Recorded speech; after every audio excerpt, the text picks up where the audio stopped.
Ce n'est plus que l'affaire de quelques jours, j'ai envie de dire, pour ne pas dire quelques semaines, la tenue des législatives de janvier 2023. Et comme on a commencé par le faire depuis la semaine passée, on s'intéresse aux défis qui s'imposent ou auxquels doivent faire face les différents acteurs.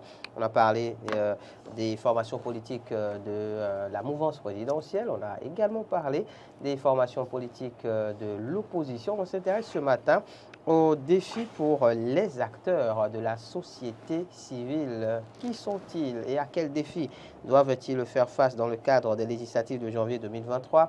C'est de cela qu'il s'agit donc sur la Matin d'Éden dans l'actu décalé. Vos avis nous intéressent. Vous pourrez nous appeler au 96 76 68 68. Juste le temps pour nous en plateau avec Laurent Roland Toniniquès de planter le décor. Laurent, bonjour. Oui, Ahmed Arepa, bonjour. Quels sont ces défis donc pour les acteurs de la société civile? Et peut-être une question au préalable, qui sont-ils ces acteurs? De manière sommaire, évidemment. Oui, quand on parle d'acteurs de la société civile, c'est des gens qui, en tout cas, en un mot, sont apolitiques, mais qui œuvrent pour le bien-être social à tous les niveaux, que ce soit dans les finances, peut-être que ce soit dans le social, que ce soit en politique, dans la bonne gouvernance, bien évidemment. Et donc, on peut citer pêle-mêle des ONG qui travaillent pour la bonne gouvernance, qui travaillent pour la lutte contre la corruption. Voilà. On aura, par exemple, on aura le FONAC, on aura l'ONG Alcré de Mathias Sogba. On peut avoir WANEP Bénin, bien évidemment. Donc, des ONG aussi qui travaillent pour la promotion de la femme. On parlera de Rifonga, de Wildaf, bien évidemment. Et donc, ces acteurs aujourd'hui ont un défi. D'abord, c'est de travailler à ce que les Béninois retrouvent l'envie d'aller voter, bien évidemment, le 8 janvier. Parce que c'est de leur responsabilité aussi. Parce que vous souvenez qu'en 2019, le taux de participation a été un débat, a été un taux de participation en polémique entre la société civile et la Sénat, bien évidemment. La Sénat qui disait 27% et la société civile qui disait autour de 15-17%, bien évidemment. Donc, c'était un grand débat. Aujourd'hui, qu'est-ce que les acteurs de la société civile doivent pouvoir faire pour amener les Béninois à davantage sortir pour aller voter? Oui, la société civile a toujours dénoncé le fait que l'élection de 2019 a été exclusive, bien évidemment. Et donc, la société civile voulait que les élections de 2000, les élections qui ont suivi soient inclusives. On a vu un début d'inclusivité des élections en 2020, bien évidemment. En 2021, fort malheureusement, on a semblé retourner encore à la case départ, mais il y avait la participation de Paul Roncourt, bien évidemment, même si l'autre candidature était aussi en griffe bon, je ne vais pas utiliser le mot. Je préfère ne pas vous passer le mot. Voilà, donc, je crois qu'aujourd'hui... Sacré Laurent. Oui. Je crois qu'aujourd'hui, oui, il faut travailler. On a au moins, tout au moins, on peut se réjouir d'avoir une élection véritablement ouverte, quoi qu'on dise. Et donc, aujourd'hui, déjà, c'est un acquis pour la société civile. Mais l'autre acquis qui devait être pour la société civile, au-delà de ce que les formations politiques doivent travailler à davantage, convaincre les Béninois qui doivent aller aux urnes, il revient à la société civile aussi de travailler à se démarquer des discours politiques et travailler à convaincre les gens sur la nécessité d'aller voter aux urnes et de faire leur choix. Parce que ne pas faire son choix, c'est subir. Et donc, c'est un discours important sur lequel il faut tabler. Ne pas faire son choix, c'est subir. C'est subir. Donc, dans une certaine mesure, il y a ça qu'il faut régler. Mais au-delà de tout, il faut aussi que, comme j'ai dit, se démarquer du discours politique. Il faut que les acteurs de la société civile davantage nous montrent plus de crédibilité en la matière. Parce qu'on a vu, je dis au passage bonjour au professeur Joël Diogbenou et à l'honorable Orden Aladatine, qui étaient des acteurs de la société civile à une certaine époque. À une certaine époque, mais qui se retrouvent du côté du pouvoir aujourd'hui. Et quoi qu'on dise, même s'il y a des ratés, c'est des gens qui prennent fait cause, qui défendent même les irrégularités les plus évidentes, bien évidemment. Et donc, il va falloir que la société civile que nous avons aujourd'hui travaille à se démarquer de la politique. Il ne faudrait plus que ce soit la société civile qui montre le chemin, en tout cas aux populations, pour dire qu'il faut voter pour tel ou tel. Parce qu'on a pu voir ça à partir de 2015, quand Joseph Diogbenou et Orden Aladatine sont allés en politique. On a vu la transition entre la société civile et la politique a été très rapide parce qu'à un moment donné, on ne voulait pas d'un Boni Yahi. Et donc, acteurs de la société civile, puisque les acteurs de la société civile sont aussi là pour opiner sur la gestion du pays, bien évidemment, et ont leur mot à dire. Et donc, à un moment donné, ces personnes prenaient régulièrement la parole, qui vous souvenez du Mercredi Rouge, bien évidemment, qui a été un élément clé dans la bataille contre Boni Yahi et qui a permis que cela puisse se retrouver à l'Assemblée nationale en 2015. Mais malheureusement, aujourd'hui, on ne dira pas que tout est mauvais sous Patrice Talon, mais il y a bien des choses sur lesquelles, les choses les plus évidentes sur lesquelles Joseph Diagbenu, de sa posture avant 2016, pourrait condamner un pouvoir en place, mais qui aujourd'hui ne condamne plus. Il y a des choses dont, en tout cas, que Ordan Yadatine, de sa posture en tant qu'acteur de la société civile en 2014-2015, pouvait condamner avant d'être député, et donc, mais qui aujourd'hui ne condamne plus, mais trouve des arguments pour justifier et défendre, bien évidemment. Donc, ça veut dire que quoi? Ils sont au cœur du pouvoir. Ouais, donc la société civile a déjà un problème aujourd'hui. Parce qu'avec l'image qu'on a pu connaître, la transition de ces acteurs de la société civile, Séraphin Gbangbata, bien évidemment, qui était un acteur clé du PCB qu'on connaissait. C'est vrai que le PCB n'est pas de la société civile, mais un parti politique. Mais évidemment, à ce niveau aussi, on constate qu'aujourd'hui, avec les idéaux défendus par des gens de ce Takabi, en tout cas, dans cette position, par le passé, ces positions entre ces personnes aujourd'hui nous étonnent plus ou moins en soutenant parfois ce qu'on voit assez évident. Donc, je crois que la société civile aujourd'hui a un travail à faire, travailler à soigner davantage son image devant les populations. Quand vous parlez de certaines ONG, en tout cas, aujourd'hui devant les populations, oubliez ces gens-là, ils ne sont plus dans ce pays apparemment. On ne les sent plus, on ne les voit plus. Et donc, au-delà de tout, les acteurs de la société civile ont un grand travail aujourd'hui, travailler davantage en tout cas à soigner leur image et maintenant redonner confiance aux Béninois, à croire en eux bien évidemment, parce que beaucoup, vous allez voir que beaucoup d'ONG aujourd'hui, quand vous voyez, ils entendez parler, les gens disent mais écoutez, ces gens-là ne sont plus là pour nous, ils sont peut-être tous dans la sauce, bien évidemment. Même si ces acteurs continuent de travailler sur le terrain, ça n'a plus la même ampleur que cela, les actions avaient par le passé. D'accord, donc il s'agit pour vous, pour les acteurs de la société civile, les organisations de la société civile, pardon, de soigner leur image, de travailler aussi évidemment sur en se démarquant du discours politique. C'est-à-dire qu'il ne faut pas croire que dans les actions des acteurs de la société civile sur le terrain en cette période électorale, qu'on ne sente pas qu'ils penchent pour un camp. Même si en réalité ils ne sont pas d'accord avec le pouvoir en place, qu'ils ne fassent pas l'erreur de montrer qu'ils penchent du côté de l'opposition. Parce qu'à un moment donné, peu ou prou, ils donneront des arguments aux gens pour comprendre, qui pourront les traiter de ce qu'ils ne défendent que leurs intérêts. Parce que ceux qui ont fait la société civile, qui sont allés à la politique, sont devenus députés en 2015, à partir de 2015, et qui ont amené Patrice Talon aujourd'hui, on les a méconnus sur bien des faits qu'on peut reprocher au pouvoir en place. Et donc, je crois que eux qui sont encore dans la maison de la société civile, c'est leur responsabilité de travailler davantage à sauver les meubles. Travailler davantage donc à sauver les meubles, travailler aussi sur la question du taux de participation. Bien évidemment, le taux de participation. Tout à l'heure, Laurent Roland Tonnet-Inkes. La promotion de la paix aussi, c'est un réel défi pour les organisations de la société civile. Oui. D'ailleurs, la Fondation Malher Rossou, ce n'est pas pour faire de la publicité, s'illustre depuis quelques jours à travers une tournée. Oui, je crois que la Fondation Malher Rossou fait un travail assez important parce qu'il a été député. Justement, Yacoub Malher Rossou a été député, bien évidemment. Et depuis qu'il n'est plus député, il travaille beaucoup plus du côté de la société civile. Il œuvre davantage pour l'enracinement de la paix.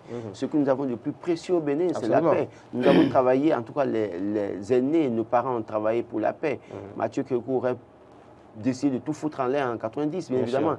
Mais il a travaillé, il est resté serein pour que nous puissions avoir la paix. Et cette paix est assez importante pour nous, de sorte qu'aucun gouvernement ne devait travailler à mettre en péril notre quiétude et notre paix que nous avons acquise si chèrement. Et donc, les acteurs de la société civile, ce n'est pas que la société civile. Il faut que déjà au niveau du discours politique, il faut que sur le terrain, les opposants sachent quoi dire pour préserver la paix, que les mouvanciers sachent quoi dire pour préserver la paix. Il ne faut pas aller sur le terrain pour bomber les torses parce qu'on a le pouvoir aujourd'hui ou bien l'information soutenant le chef de l'État et se permettre de faire n'importe quoi, dire n'importe quoi sur le terrain. Préserver la paix, c'est d'éviter les cas de fraude. C'est de faire en sorte que le suffrage des Béninois soit respecté. Quand dans une localité, vous êtes battu, que vous êtes leader, que vous êtes battu, c'est vrai parce que le problème souvent, ce n'est pas souvent le chef de l'État le problème. Ce n'est pas souvent certaines personnes autour du chef d'État le problème. Je prends un député à tout hasard dans une circonscription électorale qui en réalité a toujours dit au président de la République, je reste maître de ma localité, il n'y a pas de problème, on aura la majorité. Mais il se fait que le 8 janvier, il est désillusionné et il n'a pas la majorité. Il peut chercher à semer le trouble. Non pas semer le trouble, chercher à faire poser des actes de fraude. Qui vous souviennent pour l'élection 2000, je crois 2020, bien évidemment, il y a des vidéos qui ont circulé, où les gens ont parlé de fraude, bien évidemment, jusqu'aujourd'hui, silence radio. Et donc, dans faute mineure. C'est un problème, c'est pas faute mineure. Quand quelqu'un en arrive à dire tel député m'a dit de faire ci, que tel député a fait ci, et que jusqu'aujourd'hui, il n'y a pas eu de suite, il n'en a rien entendu, ça pose un problème. Et donc, dans certaines localités, des gens qui ont été battus parce que soutenaient le chef de l'État et ne voulant pas accepter la honte devant le chef de l'État, voudront chercher par des moyens peu orthodoxes de s'imposer ou bien de vouloir changer les chiffres issus des urnes. Et là, les autres aussi ne se laisseront pas faire. Et c'est là que naissent, c'est de là que naissent parfois les crises, les conflits. Donc, il va falloir que chaque candidat battu dans sa zone se rende compte de ses erreurs et accepte parce que le Bénin avant nous, le Bénin après nous, en tout cas, nous sommes éphémères, nous allons partir un jour, mais le Bénin restera. Donc, il ne faudrait pas que quelqu'un soit celui-là qui mette en péril notre paix. Et c'est dans cela que, justement, les OSC, donc organisations de la société civile, ont un rôle fondamental à jouer, qui est celui de sensibiliser les populations. Sensibiliser les populations. Et il faut que les juges des élections peuvent être manipulés à ce genre de fin. Voilà, il faut que les juges des élections aussi, en tout cas avant les élections déjà, ils doivent commencer un travail, aller sillonner les localités, rappeler les gens, rappeler aux gens la nécessité de préserver la paix. Le juge des élections, les acteurs de la société civile qui ont envoyé des représentants dans les bureaux de vote doivent pouvoir connaître leur couloir, faire leur rapport. Ils n'ont pas de débat, de discours à faire avec qui que ce soit sur le terrain. C'est d'aller faire un travail sur le terrain, de faire leur rapport. Mais que les acteurs politiques travaillent davantage à nous préserver notre paix. C'est très important. Adeyemi Loukman Adeshina nous suit au travers du lien, le direct sur Facebook, sur le Meta, et réagit par rapport à la thématique, sensibiliser les partis politiques à avoir des propos de paix et exhorter la Sénat à l'impartialité et à la transparence. Pour lui, ce sont quelques défis donc, pour les OSC. Je précise, avant de vous laisser continuer, que vous pouvez commencer par nous appeler, amis téléspectateurs, au 96 116 68 68, 96 116 68 68, pour réagir donc à la thématique législative de janvier 2023. Quel défi pour la société civile? Alors, pour reprendre ce que dit Adeyemi Loukman, là, il faut aussi réellement, il fait bien de dire, qu'il faut sensibiliser les acteurs de la Sénat, bien évidemment. La Sénat parce aussi. que, malheureusement, au sein de la Sénat aujourd'hui, il n'y a que des acteurs de la mouvance. On a un Saka Lafia qui était ministre de l'Intérieur avec cette fameuse situation de certificat de conformité, bien évidemment, et qui est aujourd'hui président de la Sénat, et qui est UP, même si on me dit aujourd'hui qu'il n'est plus politique, bien évidemment. On a vu un médiateur, membre d'un parti politique en tout cas, qui est censé être neutre, aller sur le terrain pour parler au nom d'un parti. Donc, il faut que Saka Lafia comprenne qu'à la Sénat, il n'est plus membre UPR, mais qu'il est citoyen béninois au service du peuple béninois. Et si il doit avoir un problème à ce niveau, c'est que l'histoire retiendra son nom, pas le nom de Patrice Talon. Absolument. En fait, les gens pensent que toutes les erreurs qu'ils font sous la gouvernance d'un chef d'État, peut-être qu'il les a positionnés, est attribuable à ce chef d'État, alors que ça leur revient. On va recevoir un premier intervenant. Bonjour, bienvenue. Bonjour, auditeur, amis téléspectateurs en ligne. Non, je pense qu'il est parti, donc on continue. Il est là? S'il est là, on le reçoit. Bonjour. Allô? Bonjour, monsieur, merci de vous présenter. Oui, bonjour. On vous entend faiblement. Oui, allô, bonjour. Oui, bonjour. Présentez-vous, monsieur. Walter Johnson depuis Kobe. Monsieur Johnson de Kobe. Oui. On vous écoute. Oui, pour le remerciement pour ce que vous faites. Merci. Pour la nation béninoise, c'est très bon. Merci. Et bon, moi, je veux intervenir par rapport aux propos dangereux ici. Et les opposants, moi je crois qu'ils n'ont qu'à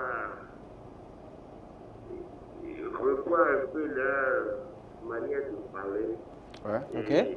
Pour gagner les élections, ce n'est pas la violence, ce n'est pas les choses-là. Ce n'est pas un propos discourtois. On veut bien gagner les élections, mais de cette manière, ça ne peut pas marcher. Et de faire beaucoup attention. Utiliser des stratégies, ce n'est pas les réseaux sociaux qui gagnent les élections.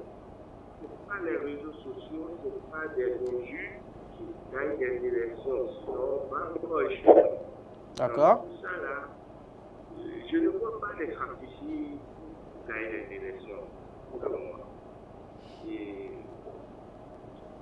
ce n'est pas bon. C'est des idées qui ne proposent pas. On veut des propositions pour pouvoir sortir sur ça. Actuellement, on voit les lois, tout est déjà là. Tout à l'heure, vous avez parlé des sociétés civiles. Oui. Mais on a vu qu'ils ont fait.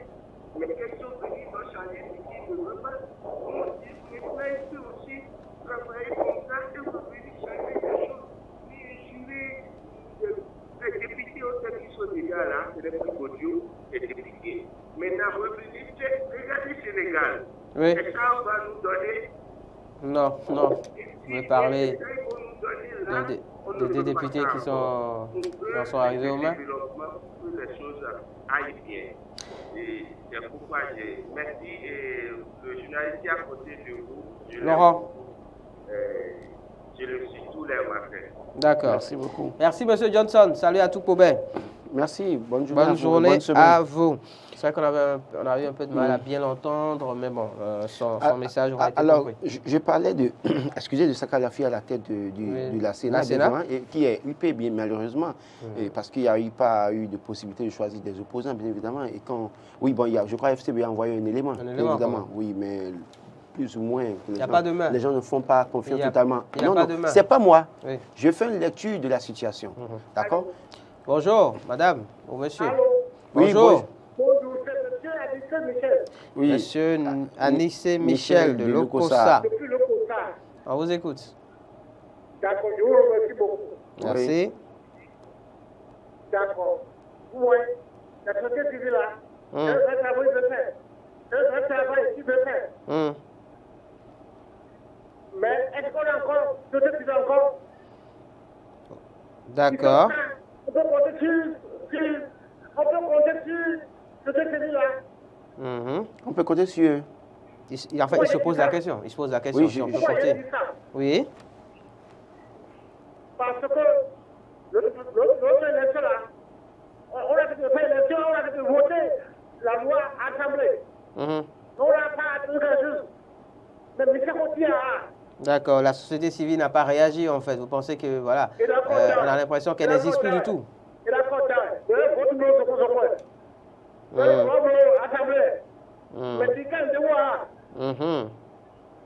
D'accord.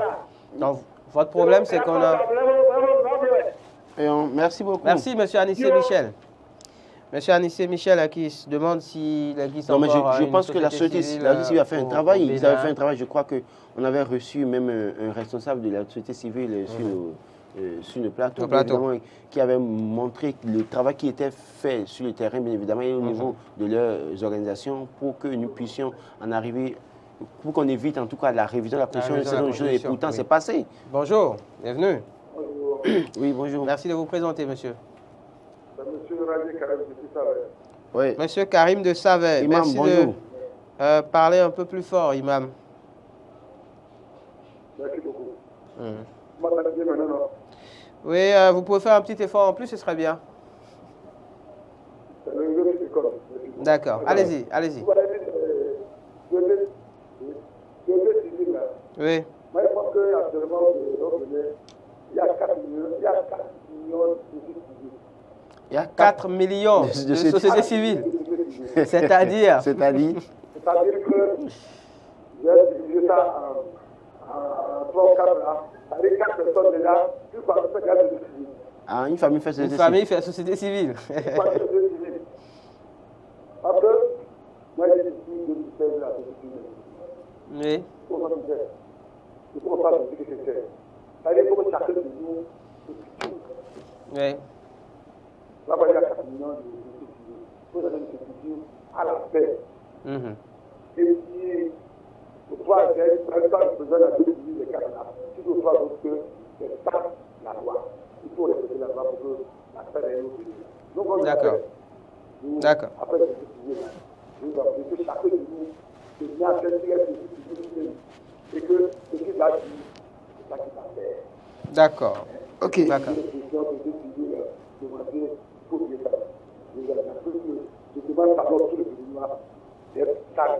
D'accord. D'accord. Merci beaucoup, bonne journée à vous. Imam et Karim, l'imam qui estime voilà, que c'est de la responsabilité de tout chacun en réalité. Chaque électeur est en soi un membre de la société civile. Et d'ailleurs, puisqu'il est imam, les confessions religieuses aussi qui font partie de la société civile et qui agissent beaucoup d'ailleurs. Oui, bonjour monsieur. Monseigneur Gaye a fait une sortie courant le week-end. Bonjour. C'est pour intervenir sur l'émission. Oui. Merci de vous présenter. Allô? Oui, allez-y, présentez-vous, vous nous appelez d'où? Oui. On m'appelle Biaou Simon. Biaou Simon. Depuis Parakou. Ah, ok. Bonjour Parakou. On vous écoute. Oui, ça peut aller. Merci pour le travail que vous faites. Merci pour la sensibilisation. Merci. Et je crois que ce que nous avons comme problème aujourd'hui, c'est un problème d'éducation pour notre population. D'accord. Sinon, il ne faudrait pas qu'à chaque fois que les opposants soient là à injurier, à dire que tout ce qui se fait est mauvais. Et je crois que ce qui est essentiel, c'est que celui qui est mouvementé aujourd'hui était aussi opposant hier. Bien sûr. Évidemment. Ils avaient aussi injurié. Il faut que nous commencions à nous éduquer pour que, quelle que soit notre position, on ne soit pas là pour dénigrer. Sinon, lorsque nous avons occupé notre fauteuil, ce serait autre chose qu'on va faire. Et on serait toujours dans l'éternelle répétition de ce qui n'est pas bon.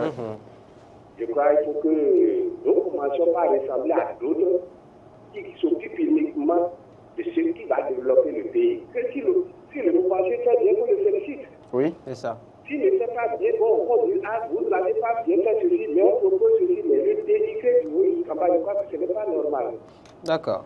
Et pour ces élections-là, je crois il faut que nous ayons beaucoup plus à l'esprit que c'est une fête et non un combat. D'accord. Et je crois que Dieu va nous aider. Et Amen. Dieu Amen. vous qui êtes là pour nous sensibiliser. Amen. Amen, monsieur Simon. Dans votre sensibilisation, soyez honnête, soyez objectifs. Oui. Pour que les gens ne vous prennent pas mal. Bien évidemment. Merci.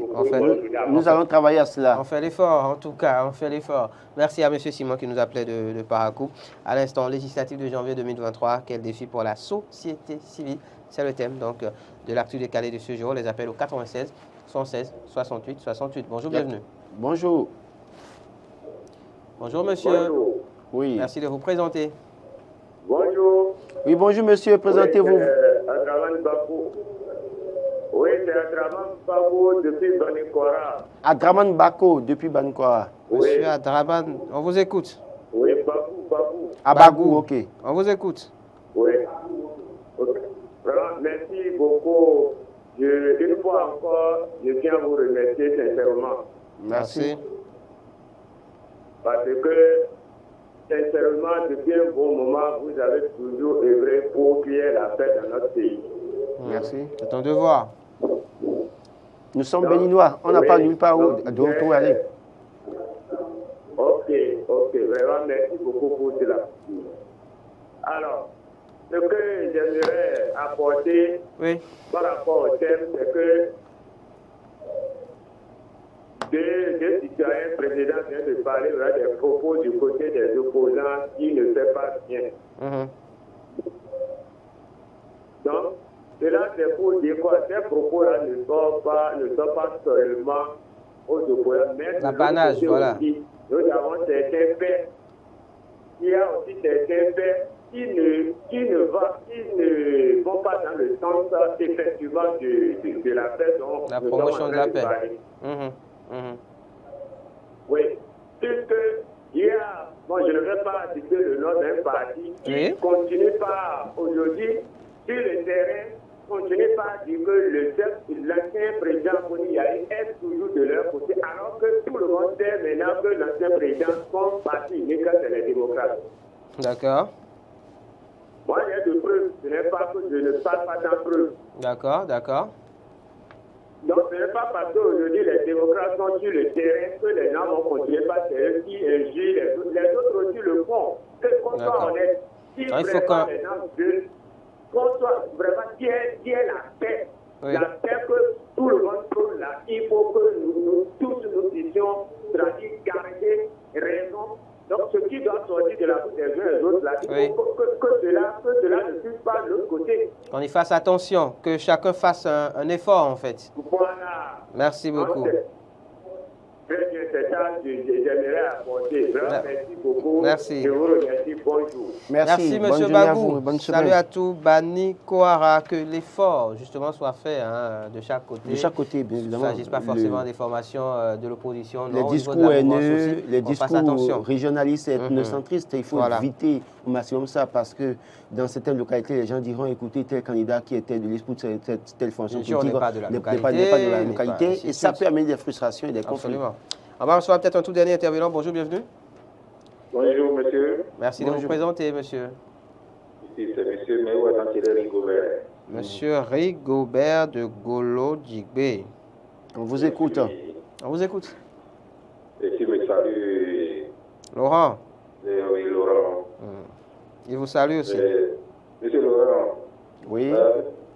Vraiment, tu me salues ton coiffeur. Ah oui? Il a fait le travail d'enlever les bacs là. Si on ne les enlève pas. Non, mais monsieur Rigobert, allez-y. Si j'enlève pas ça, on va penser que pour votre contribution. Il y a rien de sur ma tête quand même. Monsieur Rigobert, on vous écoute. Je suis à midi. Allez-y.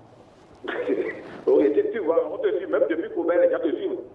Bon, je rends grâce à Dieu pour le reste. Il ne veut pas en démode. Arrêtez de l'encourager. J'en profite pour aller sur le site. Oui, allez-y.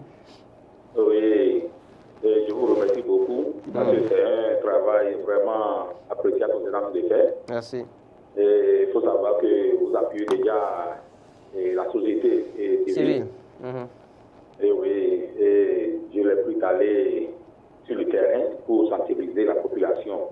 Ouais. Nous ne les voulons pas en fait sentir dans le bureau, non. Il faut qu'ils sortent comme l'honorable Malekos est en train de faire maintenant. Oui. Pour que nous puissions voter dans la paix.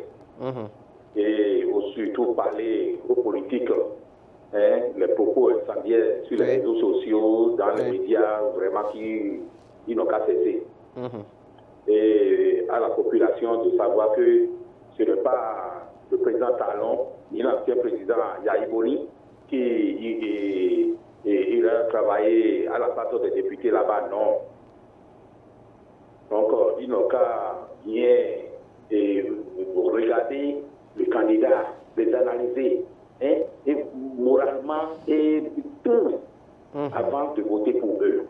Si quelqu'un voit que, ah oui, tel candidat, il peut bien faire le job, il n'a qu'à voter pour eux. D'accord. Parce que c'est toujours le délai. Et c'est nous qui allons, chacun de nous qui doit normalement contribuer au développement de ce pays. Donc, que les bénédictions soient. Merci, monsieur Rigobert. Adantiede Meou de Golo Djigbe. Monseigneur Gagné qui disait d'ailleurs la prière ne suffit pas pour parler donc de promotion de la paix. Écoutez, bonne gouvernance, le c'est Bénin, pas qu'une affaire de prière. Dieu aime autant le Bénin, Dieu aime autant le Togo, autant Mali, la France, autant le Mali, bien évidemment. Que l'Ukraine. Que l'Ukraine, bien évidemment. L'actualité. Voilà, et donc dit qu'il faut prier, il faut que non. Écoutez, il faut poser des actes de paix. Concret. Éviter les discours haineux, éviter les discours régionalistes et ethnocentristes, et éviter les discours extrémistes à la limite concernant les confessions religieuses. Il faut un certain nombre de choses, éviter de prendre son adversaire politique sur le terrain pour un bon à rien et lui envoyer des insultes, bien évidemment. La réaction peut être violente, bien évidemment. Justement. Donc, je crois que chaque parti doit pouvoir travailler à cela. Nous avons des structures qui sont en charge des élections, qui sont majoritairement, en tout cas, remplies de majoritairement de personnes qui sont issues du gouvernement en place. Et donc, il va falloir que si vous n'êtes pas d'accord avec le pouvoir en place, allez mobiliser les gens sur le terrain pour aller voter le jour-là. Plutôt que de ne pas aller voter, venir pleurnicher sur les renversés et vouloir aller à des actes de violence. Ce ne serait pas bien pour le pays. J'ai envie de dire, pour finir, que ce soit Martin Sogba de Alcré-Bénin, que ce soit, comment vous appelez, Jean-Baptiste Elias de Fona, que ce soit Maris Glélé de Wanep Bénin, que ce soit Corvi Adaou Paul Corvi Adaou de Roscao, bien évidemment, beaucoup d'acteurs de la société civile, ils ont une responsabilité aujourd'hui. Allez voir les populations, les sensibiliser sur la paix, sensibiliser les acteurs en charge des élections sur la nécessité d'être impartial et transparent, bien évidemment, et sensibiliser les acteurs, les gouvernants aussi, sur la nécessité d'accepter, le cas échéant, si ce n'est pas en leur faveur, les résultats des urnes, et de travailler à corriger cela à travers des actions qui vont mettre sur le terrain pour le bonheur des populations. C'est de ça qu'il est question. Voilà ce qui est attendu donc des organisations de la société civile. Évidemment, on n'a pas la prétention d'avoir tout dit. C'était l'actu décalé de ce matin sur Matin d'Éden, législative de janvier 2023. Quel défi pour la société civile. Merci à vous. C'est moi. Roland Antonin Inkes. Merci à M. Johnson qui nous a appelé de Kobe, M. Anissé Michel de Lokosa, M. Karim, l'imam Karim de Savet, M. Simon de Parakou, Adraman Bagou de Banikwara, puis à M. Rigobert à Danchede, Meou de Golo. Jigwe, rendez-vous demain en plateau pour un numéro encore plus plaisant de Matin d'Éden. Bonne suite de journée à chacun et à tous.